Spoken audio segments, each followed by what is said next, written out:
Welcome back, my fellow renegades. Welcome back to another Renegade Society radio show. I'm really excited to talk to you all today. I got a really cool guest for you. But before we jump into that, I got a few announcements coming your way. So we do have My Father's Work, which is an exciting and eccentric story-based Euro game designed by T.C. Petty III and set in the world of Victorian Gothic horror. Gasp. With so much to explore, each playthrough feels super unique, and the possibilities of basically what horrors you might create or discover are endless in this game. That Kickstarter is now live, and it is off to a great start. You definitely want to go check it out, jump on that, and yeah, maybe pledge and get yourself a copy of that exciting game. It looks really, really cool. I'm way too excited for this game as well. We also have, for our Power Rangers fans, our Power Rangers deck builder is now available for pre-order. So that will be on its way shortly. So if you are interested in that, maybe you checked it out at RenCon, maybe you did a little demo of it online, and you're like, "Ooh, I need that." You can go over there right now and pre-order that on the Renegade Game Studio web store. So be sure to check it out. And we also have a giveaway going on today for Bargain Quest Sunk Cost. Ooh. So our code word will be given away later in the show. Desiree will, of course, provide the link for you to enter our code word. So stay tuned for that. And if you have questions for my guest, you can always enter those in chat. We will be getting to them at the end of the show. And my guest today is Jackie Chao from Show Me How to Win. Hello. Hey, Jackie, what is up? Thank you for being here. Hey, everyone. Thank you so much for being here with us to talk about all of the awesome content that you create and all of the amazing strategies that we can reflect on and find for ourselves and find what works. I think it's actually so cool what you focus on, because like no one does that. No one focuses on strategy. Right. That's I usually play to win, and when I was before I started my channel, there are a few content creators the show that I watch regularly. Usually the how to play video, I watch Ronnie's, and then the sort of like the playthrough I watch Rado's, and then for review my go-to would be Dice Tower. But no, Rado sort of talk about strategy a little bit because by nature he is doing two strategies. He's playing his turn and Jen's turn, right? but Yeah. but he doesn't really get into the strategies too deeply. And I always find myself at the end of the video looking for that kind of content, and nobody else is doing this. So I figure, well, I know how to edit. I have the equipment. Why I have friends, so why don't I start my own channel, focus just on strategy? I love it. It's so awesome. And for those who aren't as familiar with you, could you tell us a little bit more about who you are, what you do, and where we can find both you and your work online for those that might be new to the channel? Sure. I started my channel, Show Me How to Win, around 3 years ago. And we just talked about the conception. It was started as an idea of, why don't we do something that no one else has done before? Another one of my goals is to feature lady gamers on our channel, but in a intelligent sort of way. We're not just guests, but we're actually playing out these strategies on the playthroughs, and just figuring out which strategy is the best, or maybe at the moment it was the best, but also present the content in an entertaining way.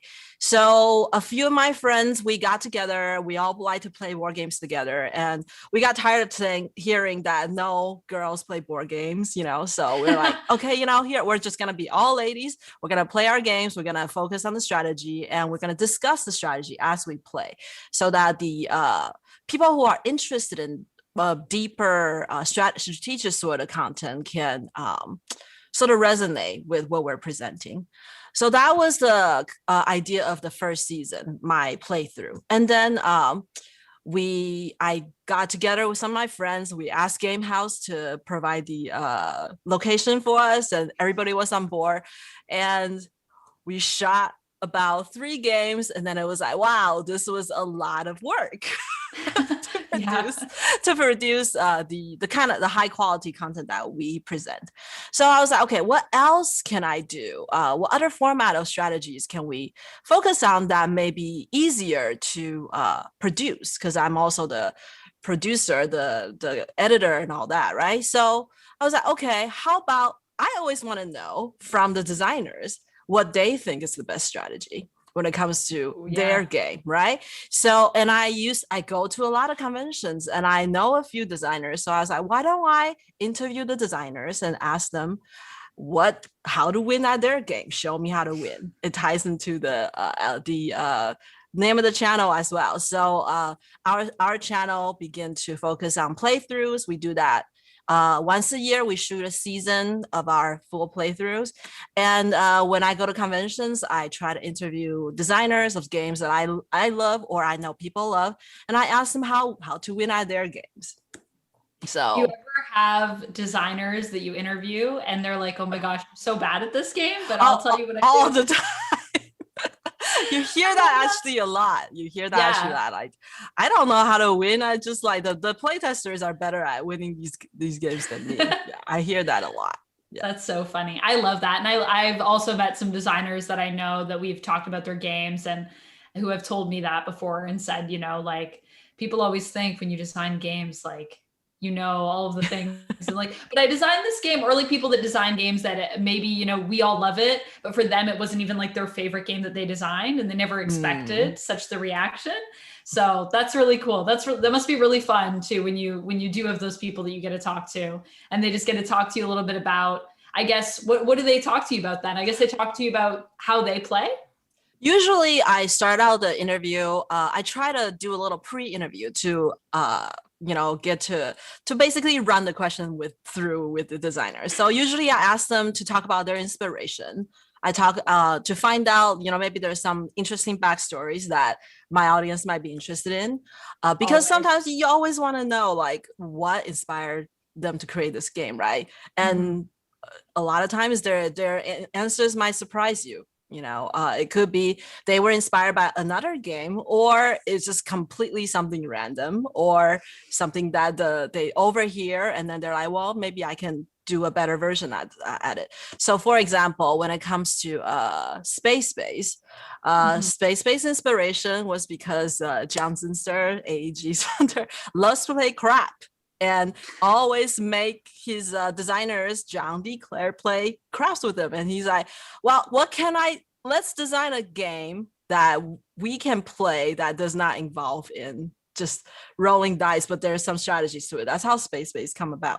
That's so because cool. Z likes to throw dice. So that was a hilarious little known fact, but we presented that in the strategy that, and both John were actually presented for the interview, the inspiration and the designer. So I usually ask them about it, and then I over time I sort of formulated a sort of like the questions that I usually ask them what to do at the beginning of the game, because kind of like an opening strategy, when things are uncertain, right? And then what do you do when you're winning? How to basically end the game as soon as you can, or what to do, right? what to do when you're behind. So those are three general strategies that I think everyone can relate to, and we're not giving away too much to sort of spoil the game for the players to sort of discover for themselves. Because let's face it, playing a game a lot of the time is very tactical. You don't know what's going to happen until you see what your opponents are doing. But what to do in the beginning, what to do when you're ahead, what to do when you're behind, those are things that we can all sort of learn from the designer. Yeah. And I feel like those are also really good because they kind of hit the touchstones. I mean, something that I want to talk later with you about, but of kind of this idea of when people are playing games, the apprehension sometimes you get from like jumping into something that is completely new. And you're like, oh gosh, like, I don't know what to do. Especially for me, like if I'm playing, well, actually, I don't really get this because I just do whatever when I play. I'm a very like, I'm going to pick a thing that looks fun and I'm just going to do that and see what happens. And then I'll learn. But I feel like in Euros, that can happen to lots of people, where when you have, like, if we talk about something, actually, I think you did a video on this recently or in the last little while, Agricola, and the idea of, you have so many options. So it's like, where do you even start in that game? And I love Agricola. I don't think I've ever won a game of Agricola, but I love it. And I always I think it's fun because every time I find something kind of new to check out and be like, oh, now I know how this part works. Or at least I think I know how things work. actually will ever know. But yeah, so I think that's really cool because it gives people kind of just like a safe starting point to not be like, this is like how to play the game. It's more of like, this is how to approach the game. And if you feel like you're getting stuck, or if you feel like, you know, you're really doing well, how to come back or how to like continue that momentum, which is cool. Right. Yeah. So when did you first fall in love with board games? How long have you been playing board games for? Well, if we're talking only about modern board game, I want to say around 2005. I actually looked this up because I've always enjoyed playing games growing up. I've always enjoyed playing. I grew up in Taiwan. So growing up, I played a lot of something called Big Two, which is similar to Tichu over here. That's what it's called. It's very similar to the rules, but you know, and we also play a lot of bridge, believe it or not. Like as a young person, I play a lot of bridge. I loved it. So I long time ago, I was already playing trick-taking games and without knowing what it is, right? Yeah. So I always enjoy solving puzzles and sort of using my mind to win the battle, if you will. And so when I came here, I sort of lost a lot of friends I used to play these games with because, you know, it's just like a new environment. But in grad school, I met a group of friends who introduced me to Magic the Gathering. So this was 2005. And I remember the set we were playing was Ravnica. And when we would always, we would meet around like once a month, and then there'll be about usually between 8 to 10 people is this group. And then, so while we're waiting for everyone to show up, we would play these quick card games. Some of the games that we used to play were Bang. I don't know if you ever played Bang. Yes. Yeah, Bang, Citadel, The Great Dalmoody was one of them. Shay Geek, Munchkin. Those were the games that we play that, you know, can end fairly quickly. And, you know, and then we can basically stop anytime when we're ready to draft, then, you know, we'll start the draft. So that's when I first was introduced to these modern board games, card games. And then I realized that I love playing MTG, but MTG is a really expensive game. It's one of those pay to win kind of game. You have to keep investing in it, and the more cards you have, the better cards you have, the better you would do in that game. And I did not really enjoy that aspect of MTG. So but in contrast, modern board game, the games that we play, those filler games, I feel like everyone always start out on the same plane when we start. And some of these games are more random than the other, but everyone's equal. And then you get your hand of cards, and then the game has rules to sort of try to, a good game will try to balance the game, the mechanics out. So you buy the game and everyone can play, and everyone feels like the game is fair. It's not because this person spent more time buying their cards, or this person has a super uber rare card that just wipes us all out when the card comes out. So I think that's when I really first started to play board games, 2005. That's awesome. And when you were playing MTG, was it just draft nights as well? Like, was that primarily where you played? Because the nice thing I will say about MTG is if you're doing a draft, right, that at least can be kind of more even, because it's like, well, we all have whatever cards we've drafted here. And then the only thing that gives you an advantage is if you have, obviously, when you're an experienced Magic player, you have an advantage over other people because you know the cards better. But right, exactly.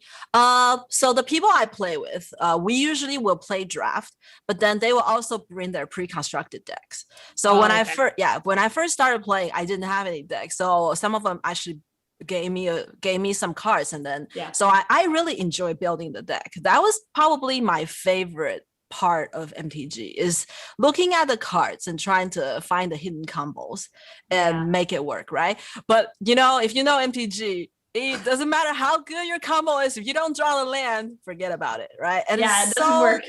Right, it's so random sometimes. And like someone with like the worst deck, if they get all the land out, they would get the right card out, they'll just beat Yeah. you. That could be the draw of MTG. But Yeah. so I think when we're playing these pre-constructed decks, and they've been playing for a long time, so they had they had the Mox, they have the Black Lotus, they have all the super rare cards in their deck because they started playing when when the MTG first came out. I'm like, what is this card and why is it so unfair?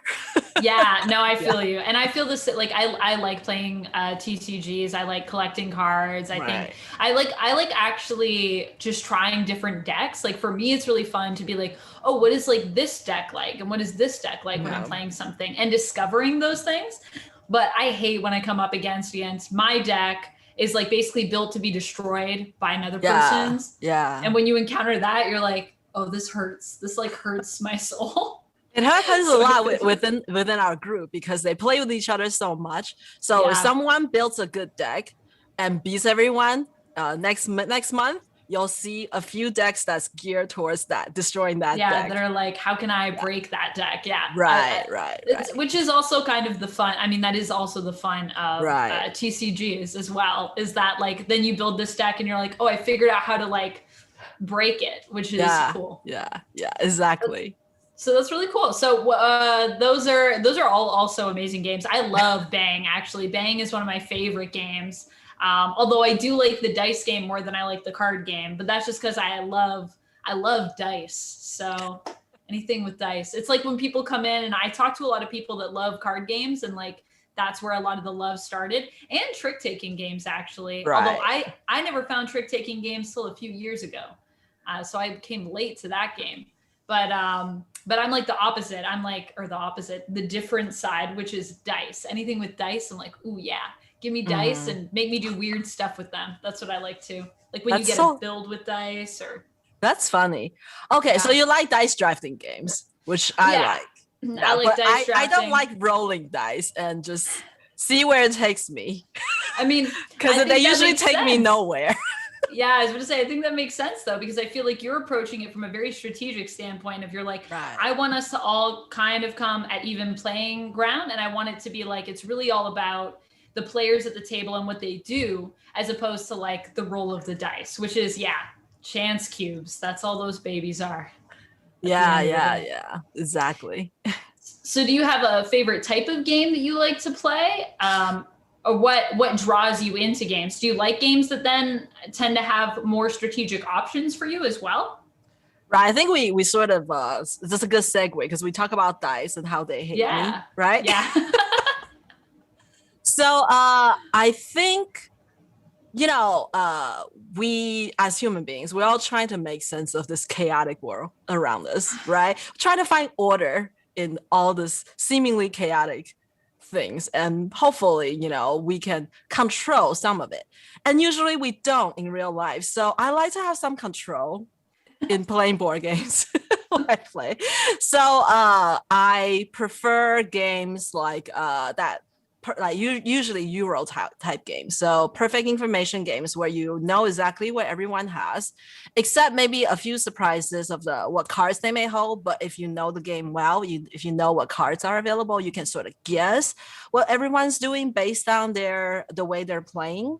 Yeah. Um, a worker placement where there's only so many actions. If you go here, you get this. If you go there, you get that. Or dice drafting, which you roll the dice and they become workers. They're not, and then everyone has to deal with the same set of dice and try to make the best of it. So this is the kind of game I like. So I personally do not like games that are too difficult. I actually like, I would say medium weight Euro is my jam. Okay. Basically designs by Stefan Feld or Oh Uwe yeah. Rosenberg. Yeah, so those are sort of like pretty safe bets because they usually focus on specifically the earlier designs that they put out, not the big box ones, but like the smaller Mhm. box ones. A lot of times it's maybe one or two very interesting mechanics, and then they build the game around it. So if you do a few things, if you really understand the core mechanics, then you can do well in the game. I think a lot of games nowadays, especially Euros, there's there's so much going on, like the more difficult ones that you Yeah. cannot possibly comprehend within one play. And there's so many different strategies to try. I think it's because we're so hungry for board games now. We don't want to only play our games once. Yeah. So right. So they have these more complicated games that requires more than one play to fully comprehend. I enjoy playing those, but those are not something that I would own. In my Yeah. collection, Not like your go-to right. at a My table. collection are composed of mainly medium weight euros. Right. Yeah. But I also have to confess, I am particular to any game with cute animals. I'm a sucker for that. I feel Pandas, that. pandas, Yes. cats. Yeah. Oh my gosh. Cute dogs, sloth, whatever. Like if you put an animal in there, you make it a star, I will play it. Yes. I feel that. I have a similar thing with my games. Any games that are just like super cute things, I'm always Right. like, ooh. I love a game that's super cute and also gives me some interesting strategy bits. I'm like, ooh, this is cute, but it's got a little crunch. And I love something that like balances cute and crunch. That should be its own like little category of games, actually. Cute and crunch. Cute and crunchy, yeah. There's not that many of them. There's not, but there are a few. And when you find one, you're like, oh, right, yes, right. Oh, this I have good. room for this on my shelf. Yeah. Right. This is good. Yeah. Something to me as well, I think the interesting thing that you bring up about cuteness is I just find cuteness tends to be a really good way to bring people into a game, because I feel like when you make it cute, you make it approachable for like everyone. Because who doesn't, I've never met a person who's like, oh, I don't want to play that because it's too cute like that. I mean, I guess maybe someone who's like a really hardcore, maybe like likes a Euro that has like a million things and is really dry, they might be like too cute, but it's very rare. So I feel like they're really good because if you have a friend that's never really played board games, you can get them to the table a lot easier with those cute ones. Right. Sometimes not necessarily cute, but just really good art also turns me on, right? Oh, yeah. yeah. So if you see something that's just like beautifully designed and you just want to check it out. Yeah. That's awesome. Do you ever find with the games that that you play that are more like mid-level that you ever get to a point where you get tired of them? Because I think that's an interesting point that you brought up with the sort of our obsession a little bit with these games that have so many paths that it's like, I got to play this a few times before I even know what I'm doing here.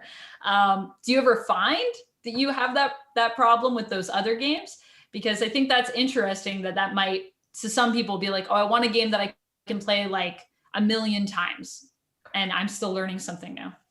I think the way, try to say this in the nicest way possible. I think a lot of us belong to the cult of the new. Let's be honest. Oh, we do. Right? We play a game and then we are done with it. And a lot of times we play other people's copy.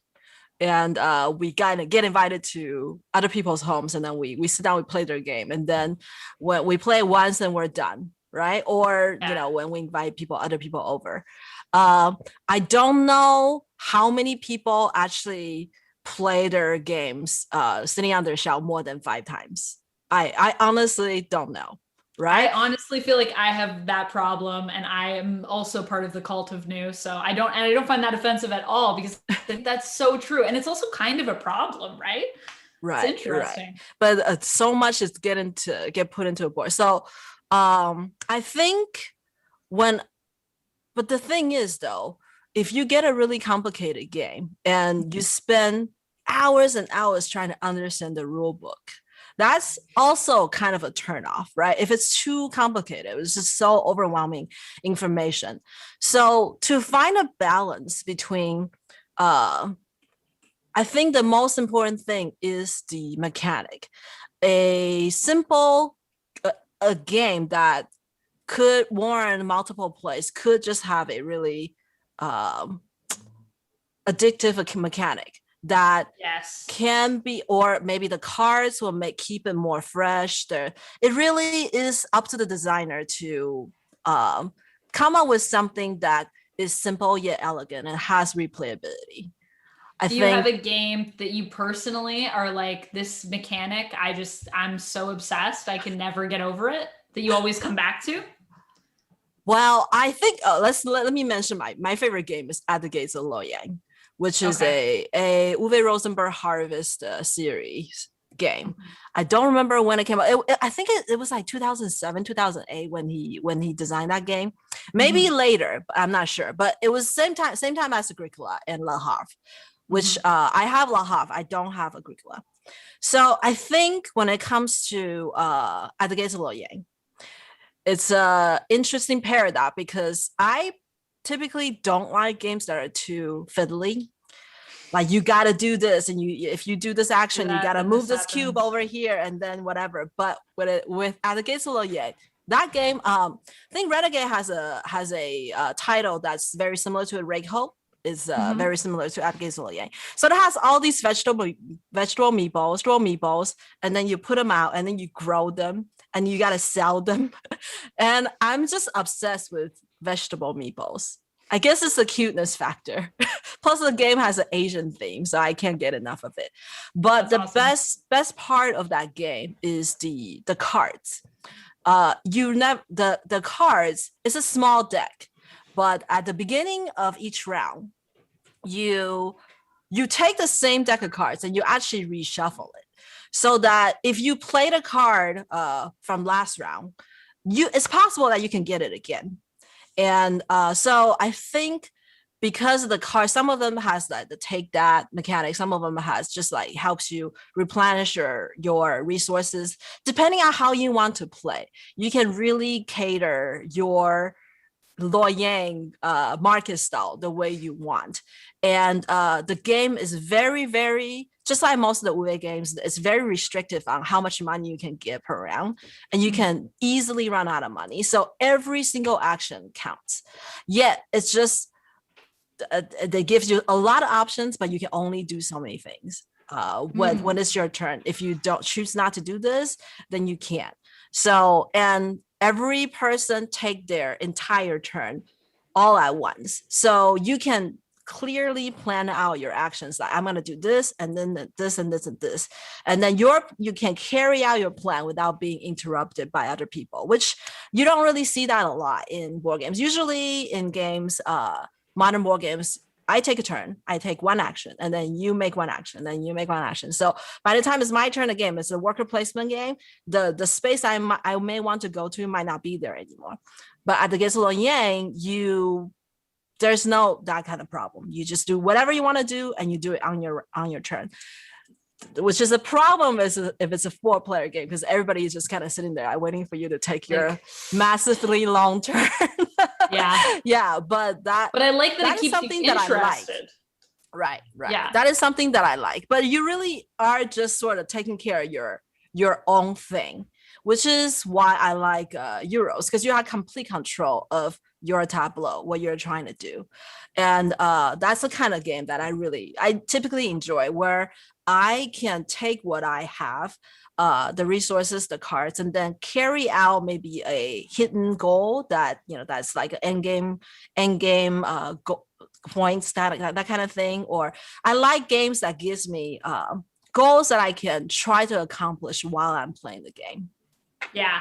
I Yeah. feel the same. I feel like it's a really good way to direct someone towards a strategy Right. without making it feel like you've made a bunch of choices for them. You're just kind of giving them the option. You're giving them a goal, something to work towards if they want. Yes. And I'm Yes. always looking for, especially, it's interesting what you said about this game giving you all the options, but at the same time restricting you.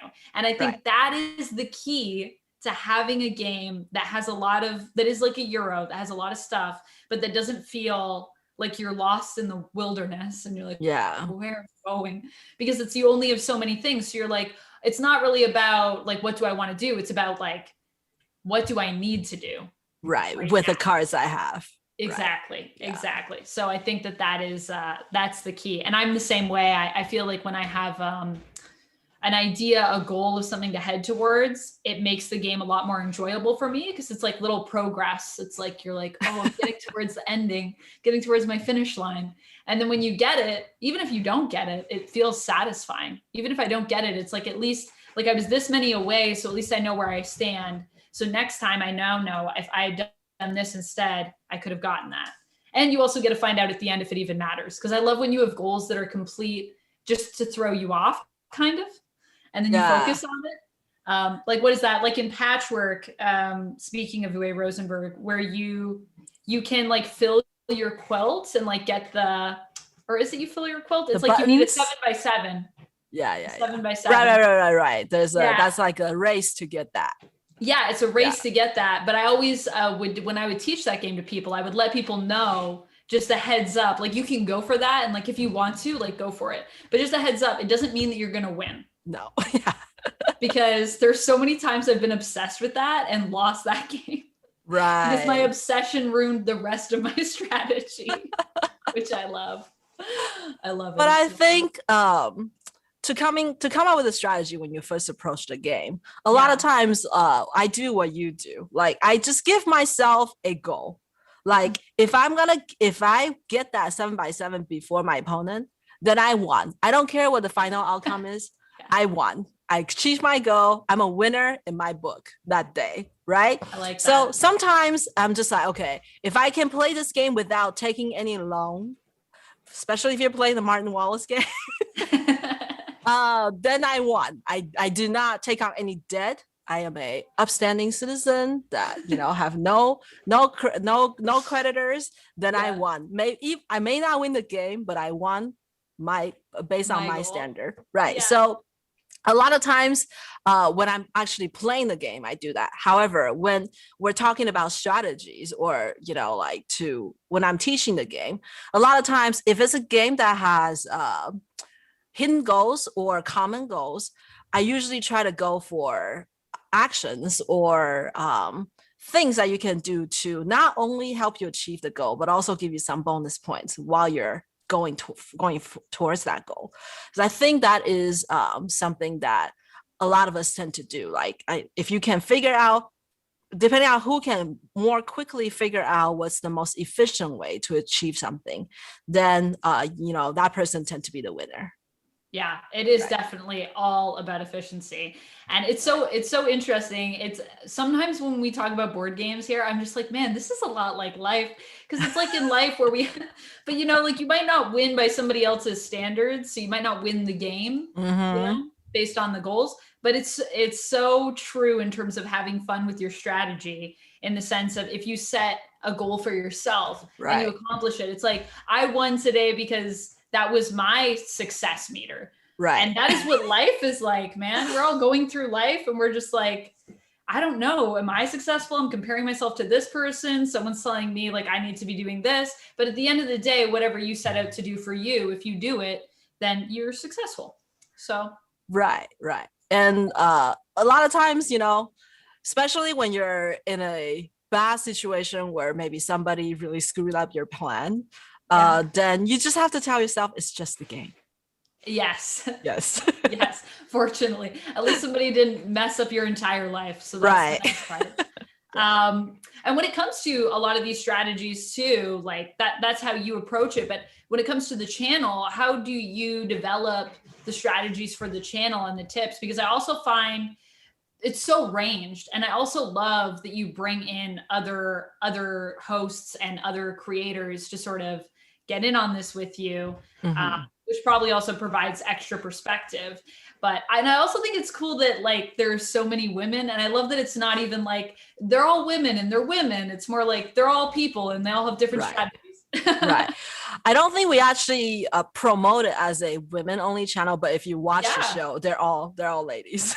Yeah, that's what I love. It's just a given. Yeah, it's just we're just ladies playing the games, and nothing special, right?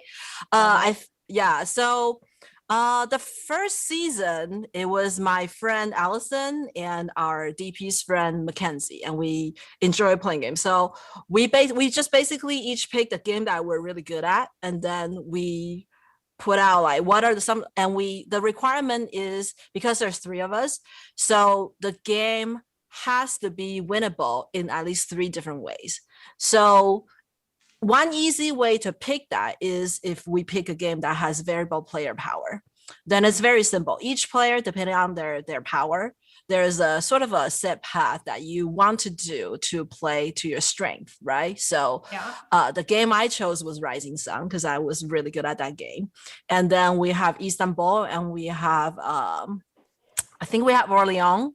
Orleans was Allison's choice.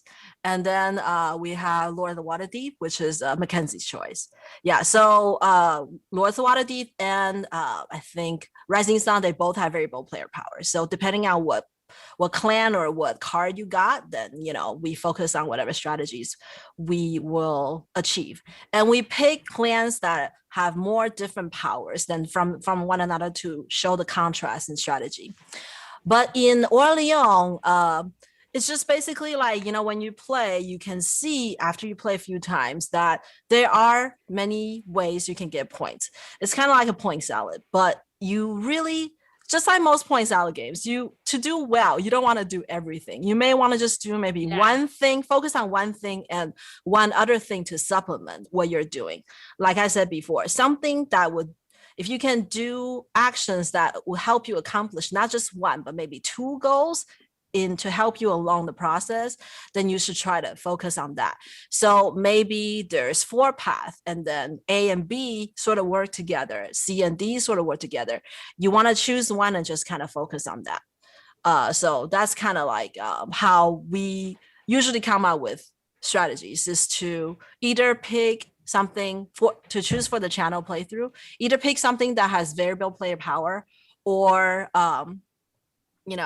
clear distinctions between different ways to get points. When I'm teaching games or when I'm learning games, I always talk about, right after I talk about the objectives, I always tell people how they get points, or I always ask, where are the points at? Because I have to start from there. Where are the points? How do I get them? Once I understand where the points are, then I can start formulating strategies. I can see, okay, you can get points from the cards. You can get points from making buildings. What are the returns on that? In order to build the buildings, I have to get the resources. To get resources, I got to take maybe at least 2 or 3 actions before I can build a building. But if I do this card action, I may just to do 1 action, but I get the same amount of points as I build the buildings.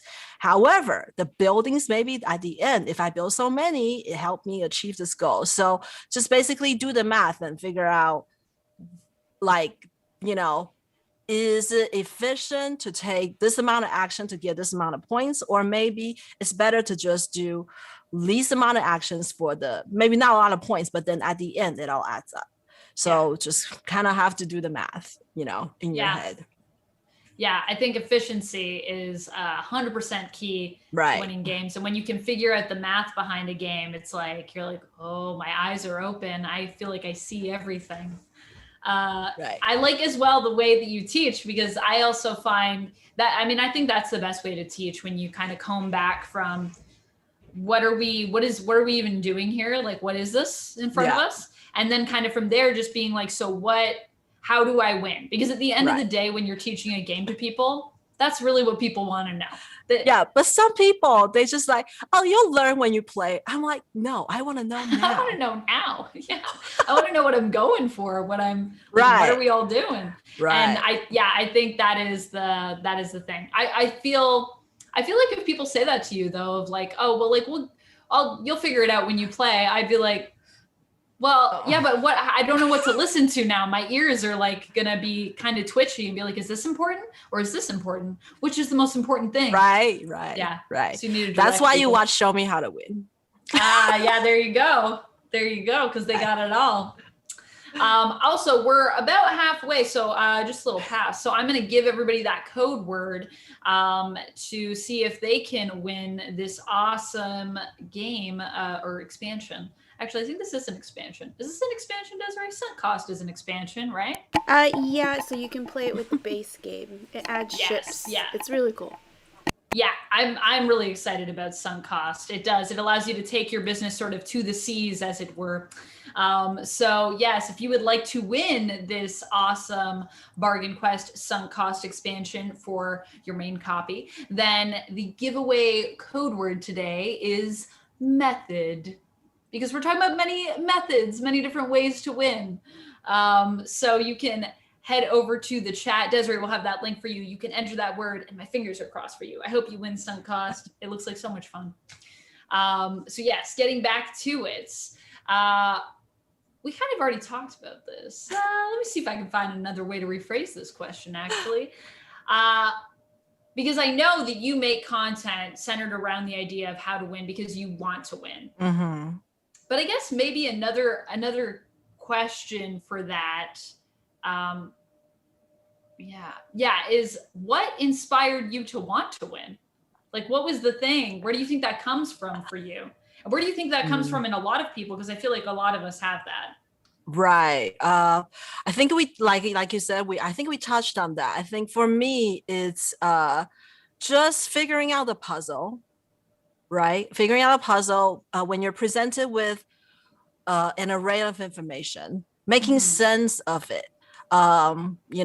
What we cannot control in real life, but we can control for the next maybe 2 to 3 hours. We are in this control environment where everyone comes into it willingly in this game setting where we agree to follow a set of rules. Because, in life, if you want something, you wouldn't just go to one store to get it. You can go to multiple stores and get the same thing. But in this game, only one store sells this, and you can only one person can go there per round. Makes no sense, but we agreed to follow the rules. So in a set rules in this setting where everyone started out equally, how do I do better than the other with just the power of my mind is what draws me into games. And if I can figure out the most efficient way to do things, maybe in this game, maybe not in all games, but in this game where it just clicked with me, I see the pattern, I can see what my path is, I can see what this person is trying to do because, like they had a little tell, then it makes you feel good. And small little achievements that we can accomplish in games makes us feel good, right? That little dose of endorphins that it releases in your brain, right? So I think for me, it's about just being able to experience that little sense of achievement. And I think in a lot, I'm sure for a lot of people, that's why they enjoy winning because, hey, it worked out. And even if it's like just a dice game, like today I must be so lucky all the dice come out the way I wanted them to be, or not for other people. Hey, it must be my day because, you don't get to experience that in life often. Yes. No, and I think it's interesting what you said too about those little victories, because I think in a lot of ways, those little victories help us to deal with some of the failings in our everyday life, because it's like, well, if I can win here, then there's like hope for me beyond this is kind of what you take. And so if you might not do well on this thing in life, you'll be like, hey, I can approach this game and like find a perspective that allows me to see the goal and get there. So like, maybe tomorrow will be my day for that thing in life, because this has taught me something now, which I think is very important. And I definitely think control is a thing. Although I am wondering why I love so many games where I'm just risking it all, because that is definitely not control. Maybe because you want to be able to lose control. Yeah, that's what I was thinking. It must be the opposite. It must be when we're having those times in our life where we feel like everything is so controlled that we're like, oh, I'm just going to throw it all away. Right. I do that a lot too when I play games, like playing chaotically, even with strategic games sometimes, or bluffing games I think are interesting for that. Just kind of playing chaotically for fun, just to kind of mess with the flow to see what happens. But it's also a safe space to do that. So that's why it's really fun. Right. It's I have to say when I play with players who don't play how they should play in a way. It's really funny. It used to, when I first started playing, honestly, I'll be honest, it used to frustrate me. I'm like, why aren't you playing? Why aren't you doing this? Why aren't you doing that? You know, your power is this and this and that, and it's better for you to just do this. And they're like, no, I just feel like doing it. I just want to mess with you. But now I find it hilarious, you know, like when people do that. It's like, you know, just let people do what they want to do. And, you know, if that's what they want to do that day, if messing with other people, taking that win from other people is what they want to do, they want to be the kingmaker, then let them do it. It's just a game, right? Yeah, it's just a game. And I definitely have friends that are like that, though, that I play with, that I feel like I drive crazy. I mean, they still love me and they still play games with me. But there's definitely been times when I've been like, I'm just going to do this. And like, it contradicts everything that's going on for you. Why are you doing that? And I'm like, I don't know. Yeah. To see that face of yours right now. Yeah. My favorite is when you have a game where there's a betrayer or might be a betrayer. It's even better when only might be one. And I'll just do shady stuff. I'm not the betrayer. And people will obviously then be suspicious and I'll be like, I'm not the betrayer. And then I get kicked out of something. And then all of a sudden it comes out that I wasn't. And then we didn't even have one. And then especially when you're playing cooperative games and you cost someone the game that way, it's really, I'm sure, frustrating, but it's also really funny to just be like, I made you think I was bad when I wasn't. Yeah, I gotta make a mental note to not play cooperative game with you. Yeah, just if it's dead of winter or something like that, and we have a betrayer in the group, or just make a note that if I'm acting suspiciously, it could just be me being a troll. So you just need to be like, Amanda likes right. No. Yeah, I know. My favorite is when I play games with people though who have played a lot of games before like that, and they're like, you can't. Just don't ignore Amanda. Whatever she's doing, she's probably just being weird. Just leave her alone. Yeah. I feel like I'm really suspicious actually when I am the betrayer, just so you know when we play games in the future, Jackie. So if I ever am the betrayer, it'll probably be really obvious. I'm not smooth at all. I'm very bad at being smooth. Are you playing the long game here and telling me this right now so that when we do play one game later, you remember that thing I told you like last year, plant that seed in me. Yeah, the super long game. Right. When we're sitting down to play like a game of werewolf with a bunch of other people later, whenever we all get to return to cons, so you're gonna be like, I need to figure out. I always get killed like round one. They just kill me off. I usually do too. Yeah. And then I just go do something else. I go play a board game while they play their werewolf. There you go. Right. Yeah. That's always a good way to approach it. I feel like people kill me off just because they know that I might be just a troublemaker. So it's easier to be like, let's just get rid of this. Take this element out of it. Yeah, likewise. Yes. Yeah.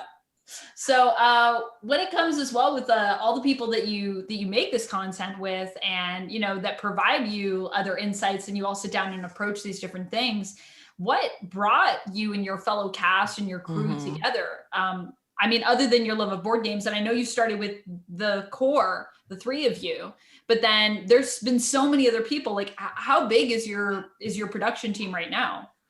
Well, our first season is really started out as just an idea. I just talked to my DP friend, Travis Prow, and he actually has a production company. He works in Hollywood. And so he has all the equipment. Living in LA, you tend to know a lot of people in the biz.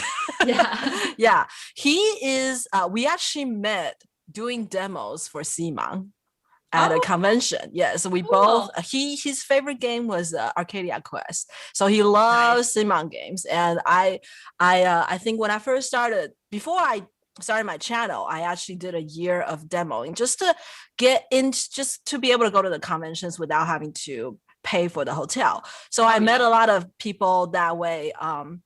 Travis was one of the person I met, and we both live in LA. We actually live very close to each other, and we both go to this board game cafe in Los Angeles called Game House Cafe all the time.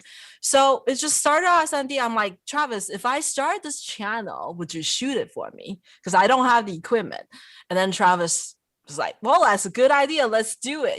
This would be fun because Travis he always wants to shoot something new, but his standard is very high. So if I'm going to do it, it's going to be like top-notch production. We're going to have audio. We're going to have the lights. We're going to have the crew. We're going to do all this. And then we're going to shoot in game house. We're like, wait a minute, shoot in game house. We got to get Rob and Terry's approval. And we're very close to game house, and they're like, okay, sure, come on Monday when we're close. And I asked my friend Allison to be one of the castmates, and Travis asked his friend Mackenzie to be one of the cast. So the three of us, we actually practice before we actually shoot 3 or 4 times to make sure all the strategies everyone's on board what they have to do. And we shot, and I think we had a crew of 5 or 6 people. We had like 3 cameras. It was a full set, and we shot more than 12 hours that day. And we shot 4 games. So that was the first season. And then we actually had a professional editor to help us edit with everything. And so we learned a lot from the first season. A year later, it's time for a second season. Now I have another person on board, which is our director, and that his name is Jason. Jason used to work on a lot of the board game shows as well in the past, and he also has like his own crew. So we had a much bigger crew, and Jason introduced me to Kaylee.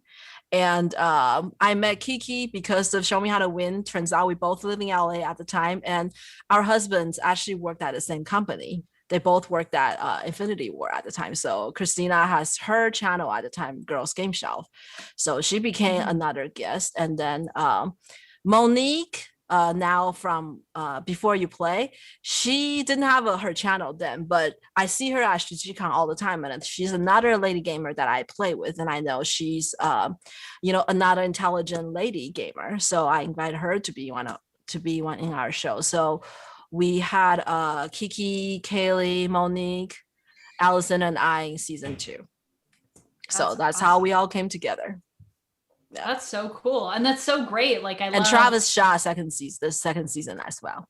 Awesome. Yeah. And I love that it all just happens. Like it just happens to be ladies. And then it's all like, you all just came together and you all just happen to like live near. I love when things just work out like that. Yeah. Also, I love these LA stories that people tell me, that I get interview people in LA, and everyone's always like, I just know this person who's done this thing and has this stuff, and they knew this person. And I'm like, everyone knows everyone in LA. This is awesome. Well, I think because there is a local convention called StrategiCon in Los Angeles. Yeah. Right. So StrategiCon happens 3 times a year. And right, 3 times a year. So when it happens, a lot of the local gamers all go to StrategiCon. So we have a lot of chances to see each other throughout the year, at least connect. 3 chances. Right. So, and I met, and there's a lot of board game meetups in LA. So I met a few different groups of people through meetups.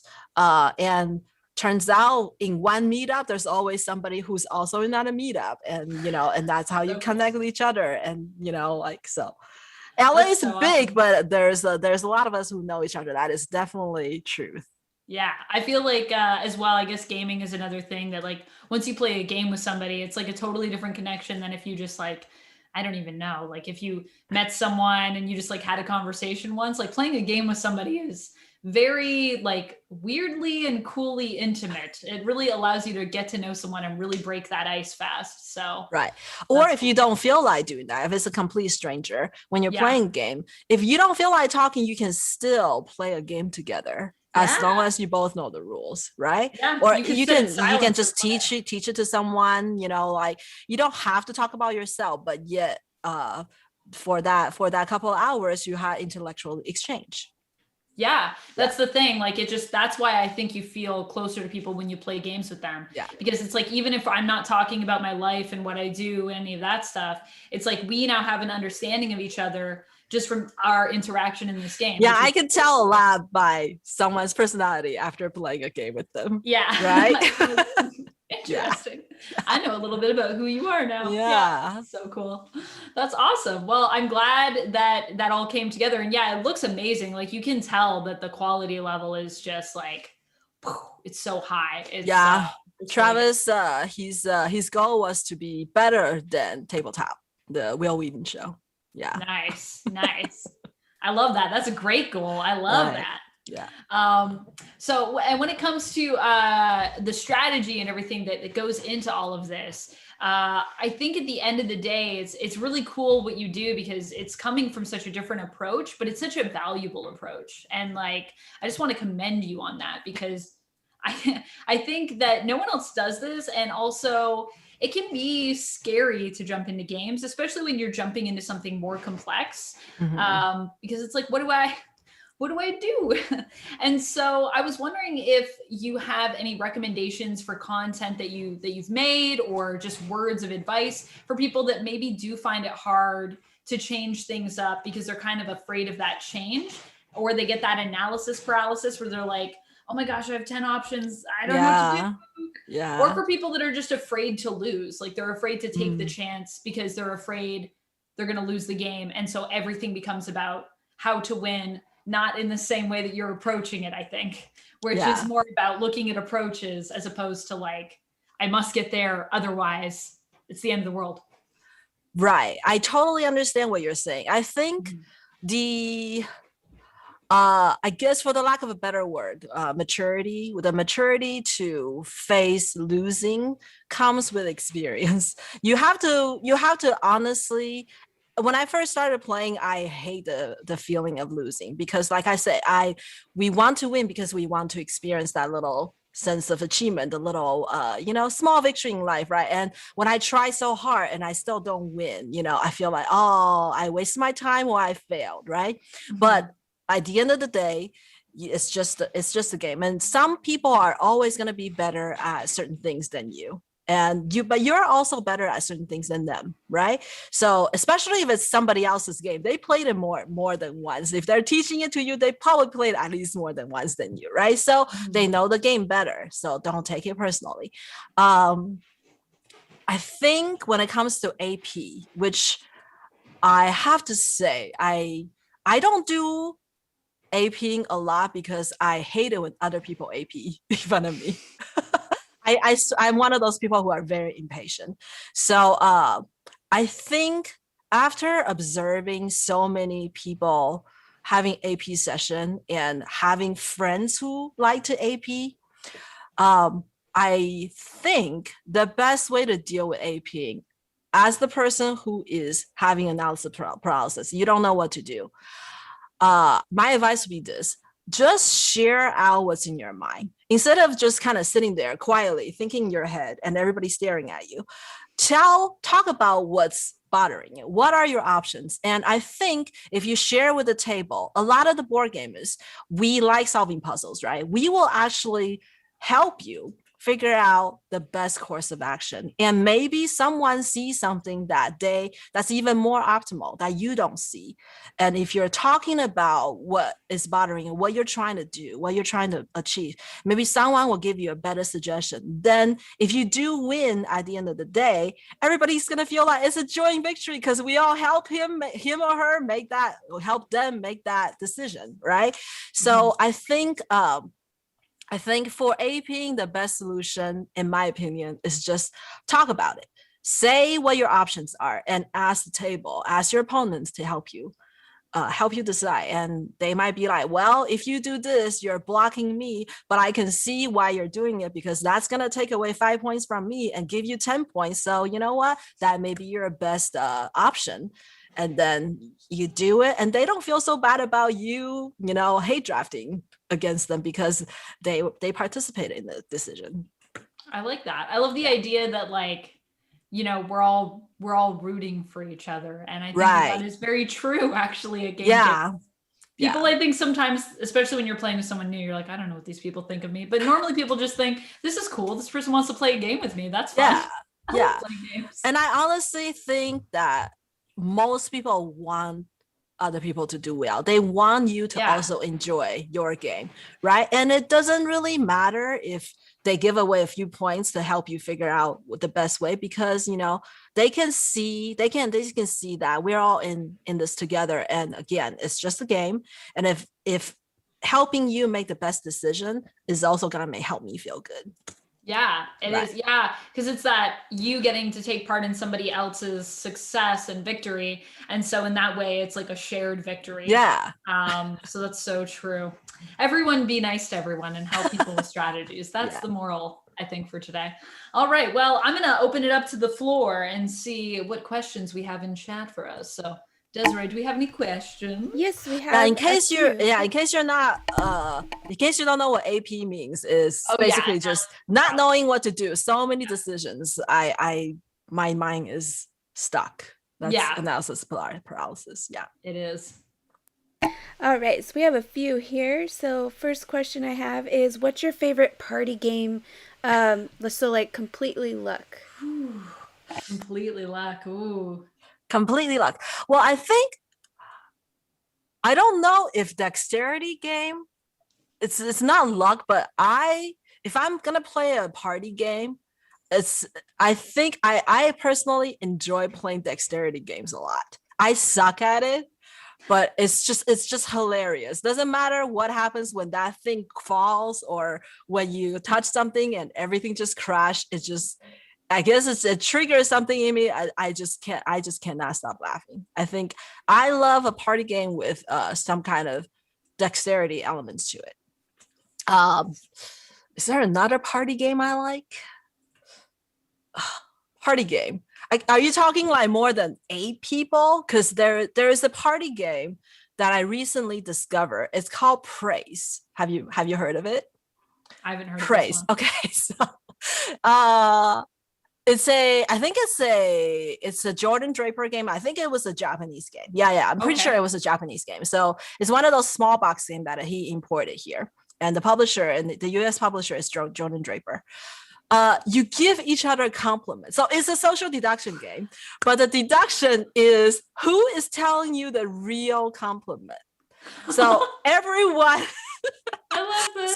So one person, so like you're lying, but in the most, like, welcoming way, like you are giving each other praises and only one of them is giving you a real praise. And when you're playing it, you accept all these praises, you feel like everyone is telling the truth because you're all those things.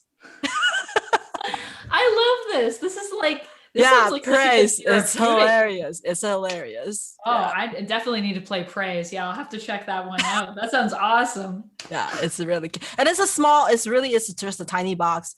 And you can play, I think for it's scale. So for 2 people, maybe for a larger party, there's 2 people telling the truth. Yeah. And for a smaller party, there's only 1 person telling the truth. So, or you can just mod it, like, just make it so that, it can accommodate a lot of people. And the more the merrier, right? The more people playing, the more compliments, more praise. Receive. Yeah, right. Better. I love it. Yeah. Awesome. Let's see. When did Jackie get bitten by the serious board game bug, and does she remember the game that hooked her? When did you go hardcore? I don't know if Ticket to Ride counts. It's not serious. It's a lightweight game, but I think when the first time I played Ticket to Ride, it was with my MTG group at the time, and I've never heard this game before, and I played it, and it was Ticket to Ride and then Glory to Rome, because I the first time I played it, I beat the person who was teaching me. And that sense of accomplishment was so good. I think I just got hooked from that point on. I think it was Ticket to Ride, Glory to Rome, and so both of those games are sort of perfect. They're not really perfect information, but you have a lot more control than say Bang or The Great Down Moody, or games that rely heavily on player interactions. So if you're not the favorite on the table, doesn't matter if you're the sheriff, they bang you, right? You're dead. So I think that's when I first discovered the fairness, the intrinsic fairness of modern board game, where everyone started off on the same everyone started out the same. You have the same you have the same condition. You may get different goals, but it's just really is up depending on who does it better. And person who did the best win that time, So I think that was the game. Ticket to Ride. Yeah. Yeah. Beating the person who taught me. So good. That always feels so good. Also, Ticket to Ride totally counts. Okay. Totally counts. Yes. Love that game. I agree. It was one of my first. That, and there was like Airplanes, which is somewhat like it, but you can't find that anywhere. Network building. Yeah. Network building. More Airplanes. Yeah. All right, let's see. What's a game you enjoy playing even though you know you're likely to lose? Dexterity games. Let's see. Do you have a favorite dexterity game, Jackie? I love Junk Art. Junk Art is so good. Yeah, I love Junk Art. A game that I like to play, but I know I'm likely to lose. Oh God, I win at so many games. Just kidding. Gosh, I think, honestly, I enjoy playing Sheriffs of Nottingham. Yes, Sheriff of Nottingham. I like that game. So much fun. I'm not that game really depending on who you're playing. So there's really no guarantee strategy on what to do. Depending on who you're playing with, it's very tactical, right? Depending on what cards you get. So I think Sheriff, just because for some reason, whoever is the sheriff, they start role playing. They become a different person. I know exactly what you mean. Exactly. So, and it's just kind of spontaneous. There's nothing in the rulebook that say you have to talk like the sheriff. But no matter who it is, when they became the sheriff, they start acting like, okay, tell me about what's in your bag. Or some of the people I play with started even talking in an accent. It's just hilarious. And watching other people and every other player is like, oh, good sheriff, this is just 5 apples, or this is just 3 chickens, and they're just regular chickens. There's definitely no counterfeit product. There's definitely no contrabands in here. And I think it's just the player interaction is just hilarious. I like games. If I'm gonna play a game that are not super strategic, I want to laugh. Yeah. That's so true. So funny. Awesome. Let's see. I think that might have been the last one. All Just right. double check. Yep. That is it. I love finishing on that sheriff note. I think do you ever notice when you play sheriff, how everyone kind of develops the character more as we go along? Because that's something that I've always noticed with people. One person starts with the sheriff, they're sort of role playing, but it's not by any means extravagant. And then the next person takes it on and they kind of take that energy and enhance it. And then by the end, it's full sheriff.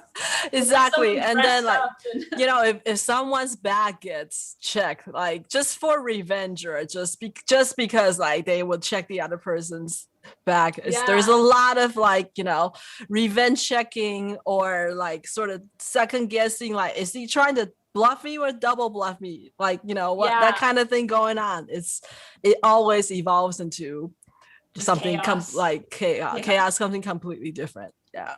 Yeah, that's such a great game. I feel like everyone I've ever taught that game to or played that game with has become obsessed with it. So I'm glad you brought that one up. I need to play my copy of Sheriff whenever I can be around more people, or just get on a Zoom call with everyone that has a copy at home. We can maybe make it work somehow. I don't know.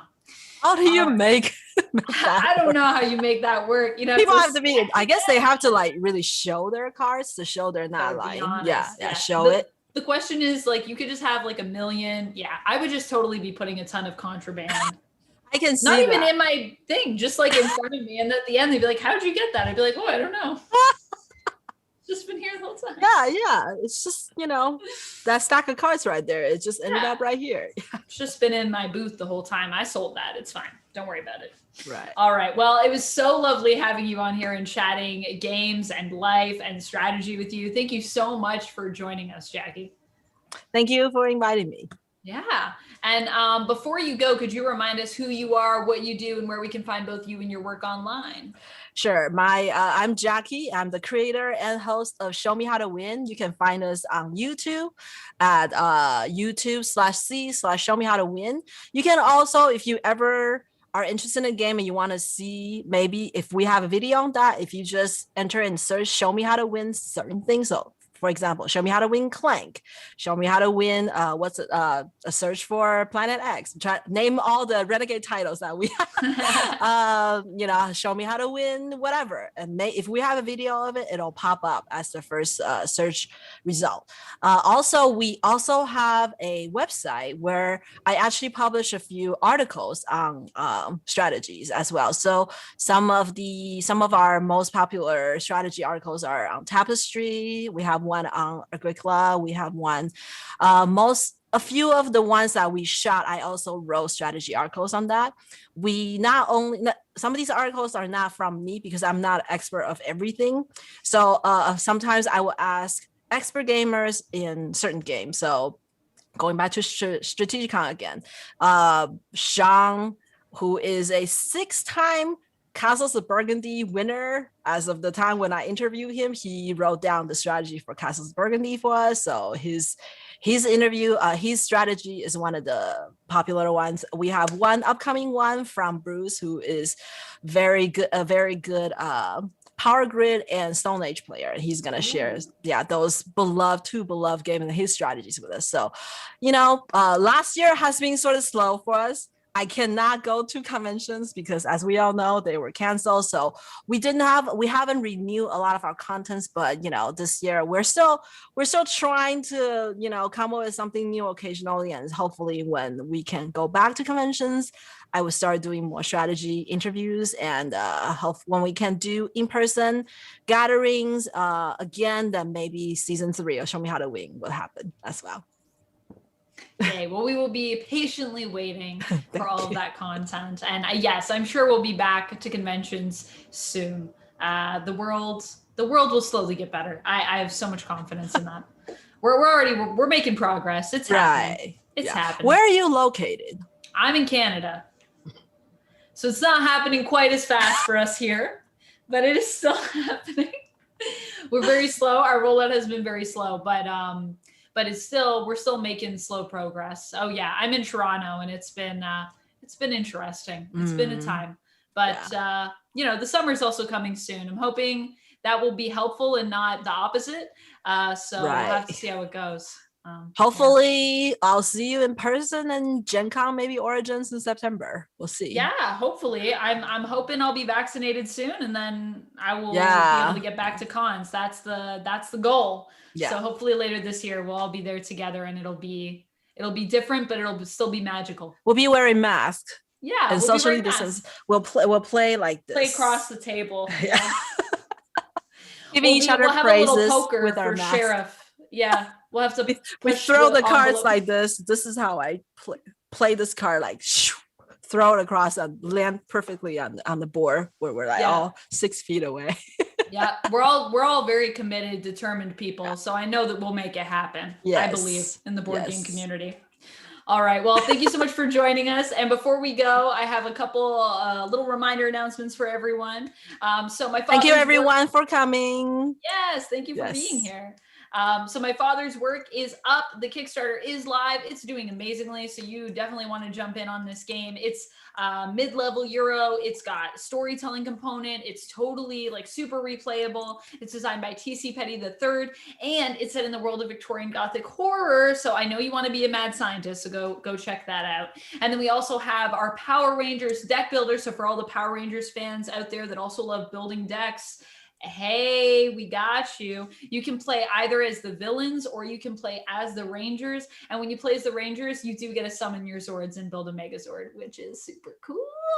Yeah. So you definitely, I love that. The minis in that game they're awesome. Yeah, that's actually Heroes of the Grid, but this is just cards. So this is actually for folks like yourself, Jackie, who are super into card games and love Power Rangers. We got you. Gotta We check got it you out. too. Yeah. So that is available for pre-order. So you can check that out online at the Renegade Game Studio web store. And just a quick reminder, we do have on Twitch, we have our More Phenomenal Mondays coming up. So if you do want to get in on everything Power Rangers, including Heroes of the Grid, we got that for you. And we also have our Vampire Wednesdays. So come and check in with the family and see what's up every Wednesday. All right, friends, one more time, the giveaway code word is method. And that is for a copy of Bargain Quest Sunk Cost. So my fingers are crossed for you. I hope you win. And that's all for us today. So thank you again, Jackie, for joining us. Thanks, Amanda. Thank you. And thank you to Desiree, as always, for producing behind the scenes. Desiree's always here. Thank you, that Desiree. amazing voice. Yeah, Desiree's awesome. And thank you all of you for joining and asking such amazing questions, as always. Well, I will see you later. And until then, remember to play your game. Yes. Bye.